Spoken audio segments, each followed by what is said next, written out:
Welcome back to Caffeine Confessionals. Around this time 3 years ago, the Challenge Vendettas premiered, and on it, we got the debut of Natalie Negrati and Victor Arroyo, bringing the first two players from Big Brother ever on the challenge. Since then, more and more Big Brother players have appeared on the challenge, whether they be in important storylines, winning eliminations, going to finals, or just hooking up. They've been part of this show, and they're going to be part of it for a long time coming.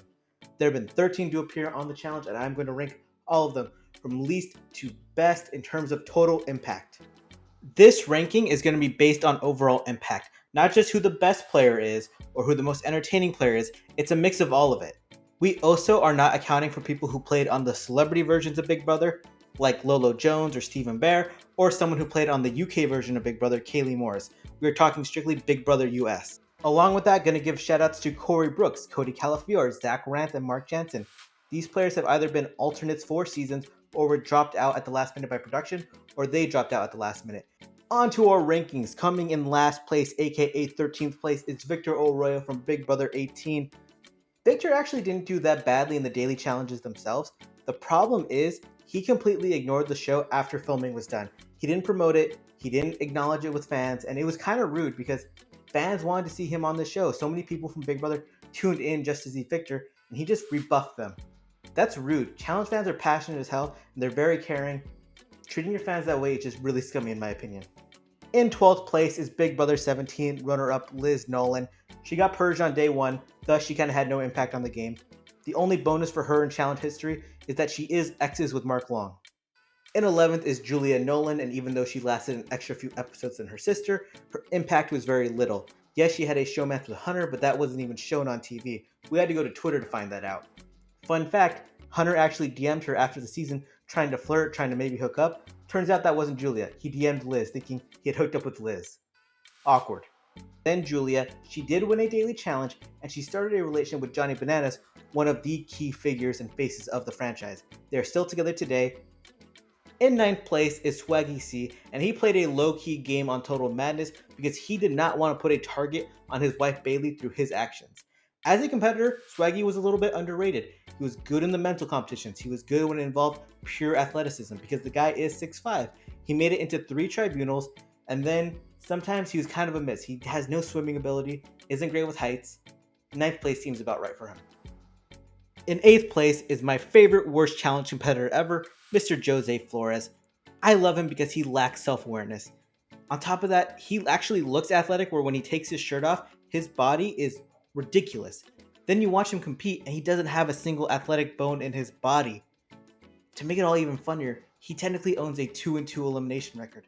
This guy, who is just one of the worst player ever, has 2 elimination wins. So does that mean he's not one of the worst players ever? No, because I watch him on the show and he definitely is. Jose toes an important line. On one side of the conversation, it's this guy is hilarious, and the other one is I never want to see this guy on my TV again. In 7th place is the Big Brother player with the most appearances on the challenge, Josh Martinez. Now, even though Josh has gotten into drama with people, he's had little rivalries, he's made some plays, he's won some daily challenges. That's cool and all, but dude, you gotta win an elimination. You're 0-3, and you've been eliminated 4 times in 3 seasons. If you win an elimination or make a final, then I'll have to completely revise this list and relook at you as a competitor. Until then, you're in the Danny Jameson, Tyree Ballard category. You're a little bit better than them because you do have a good daily challenge record, but until you get that elimination win, you're just going to be viewed as a layup. In 6th place is Bailey Dayton, and she got into drama with multiple people on her one season, including Jordan, Casey, Nani, Anissa, Dee, and Nelson. The girl was just a magnet for conflict, and I loved it because she was a fiery personality who wasn't going to let people push her around. She made it into 3 tribunals, performed really well in multiple other daily challenges, made it to the final, and finished in 3rd place on her rookie season. Had she not gotten injured, maybe she finishes 2nd ahead of Casey. In 5th place, I have Casey Clark, and had this ranking been before Double Agents, I definitely would have had Bailey and Josh ahead of Casey. But what's been proven so far in the beginning of Double Agents in those 6 episodes is that Casey is a very strong political and social player. Casey is consistently managing the egos of different people, whether they be Jay, Fessy, Josh, etc. She has a control on the game, has loyal allies, and every single week she knows who's getting voted in and puts the vote on the right place. Along with that, you know that physically she's a strong competitor, has won multiple daily challenges, and finished second place on her rookie season. Casey might be a future champion, as boring as she is. In fourth place, we have Fessy Shafat, who has a 2-0 elimination record, made it to one final, finished fourth place on his first season of the show. And it's been a tale of two seasons, because on Total Madness, they displayed a very humble and strong athlete, a guy who didn't make the NFL but now wants to prove himself, has Muslim origins where he's loyal to his family and he talks about his upbringing. Then this season, we have this cocky guy who is trying to hook up with multiple girls, betraying one of his good, loyal friends. And it's crazy because I never expected the big, dumb, nice guy from Big Brother to turn into one of the challenge's biggest villains. I mean, he's a villain. There's no other way to put it. If Fessy makes it to the final of Double Agents, then I think he slides up to the number 3 spot, and if he wins, we might be talking about him as the number 1 most impactful player ever to come from Big Brother. Kinda crazy. In third place is the beautiful Venezuelan Natalie Negrete.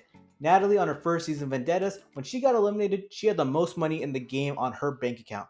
She was killing those daily challenges physically, and it really shocked a lot of people because she's such a small girl, but when it came to cardio and height and just being in shape, she killed that aspect of the game.